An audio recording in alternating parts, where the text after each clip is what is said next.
శ్రీ మొగలిచెర్ల దత్తాత్రేయ స్వామి వారి చరిత్ర. శ్రీ దత్తాత్రేయ స్వామి తపస్సు 1973 సంవత్సరంలో మా శ్రీవారు శ్రీ పవన్ శ్రీధర్రావు గారు మాలకొండపైకి బస్సు రోడ్డు వేయించాలని సంకల్పంతో ఒంగోలు ఆగ్రో ఇండస్ట్రీస్ కార్పొరేషన్ వారి సహాయంతో రోడ్డుకు అనువుగా కొండను మలిపించే కార్యక్రమం మొదలుపెట్టారు. అప్పుడు తరచు మాలకొండ ఆవలి వైపు నుండి కొండ ఎక్కడం చేస్తుండగా ఆజానుబాహువు చిన్న అంగవస్త్రం ధరించి నడుముల వరకు వేలాడే జటాజూటము చిన్న కమండలముతో దివ్య తేజస్సు ఉట్టిపడుతూ జలాశయాల దగ్గరకు నీటి కోసం వచ్చి వెళ్తుండిన ఒక యువకుడిని చూచారు.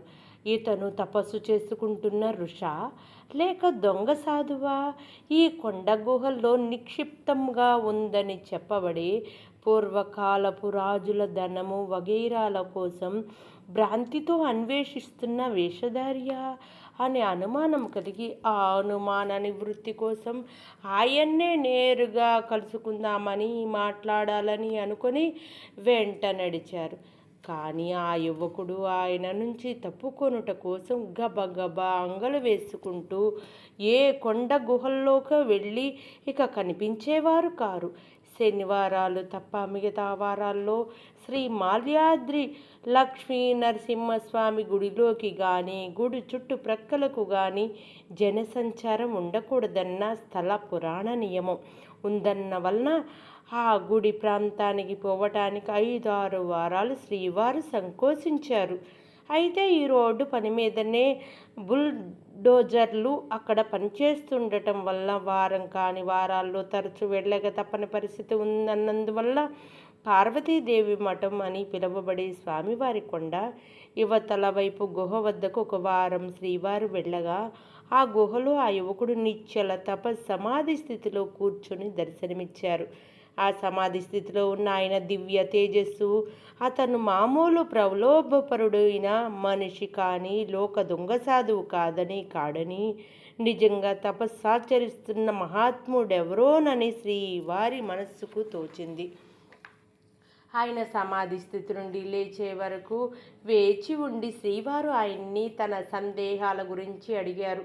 అతడు చిరునవ్వు నవ్వి తాను మౌనంలో ఉన్నానని 1974 సంవత్సరంలో భోగి పండుగ రోజున తన మౌనవ్రతం పూర్తి అవుతుందని ఆ రోజు మాట్లాడుతానని సైగల ద్వారాను ఆయన వద్దనే ఉన్న చిన్న నోటు పుస్తకంలో చిన్న కాగితం చింపి పెన్నుతో వ్రాసి చూపించారు. శ్రీవారు ఇంటికి వచ్చి ఎంతో ఉత్సాహంగా నాకు ఆ విషయాలు చెప్పి ఈ మారు నిన్ను వెంటబెట్టుకు వెళతాను అని ఆ మహాపురుషుని దర్శనం చేసుకుని వద్దాము అని చెప్పారు. అయితే ఇక్కడ నా అజ్ఞానం అహంకారం నన్ను అతడు మహాపురుషుడు అన్న విషయాన్ని ఆ సమయంలో గుర్తింప చెయ్యనివ్వలేదు.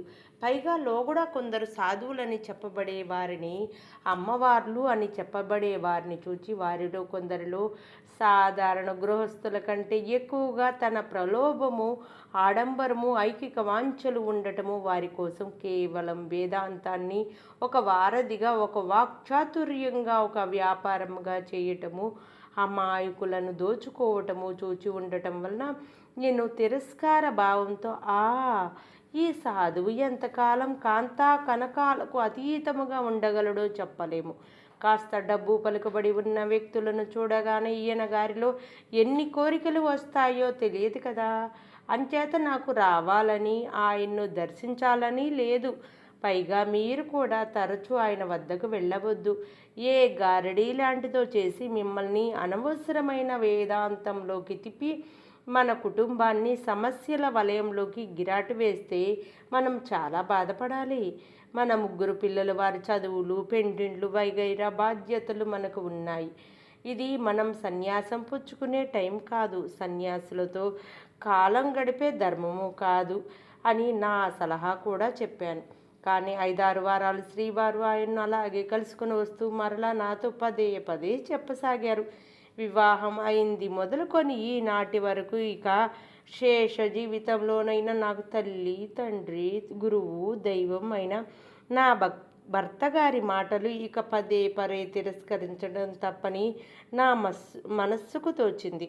అంచేత ఆయన మౌనం ఇప్పుతారని చెప్పిన భోగి పండుగ రోజున ఆ రోజు శనివారం కాకున్నా మాలకొండకు తప్పక వస్తానని పార్వతీదేవి మఠంలో ఆయన్ను దర్శిద్దామని చెప్పాను.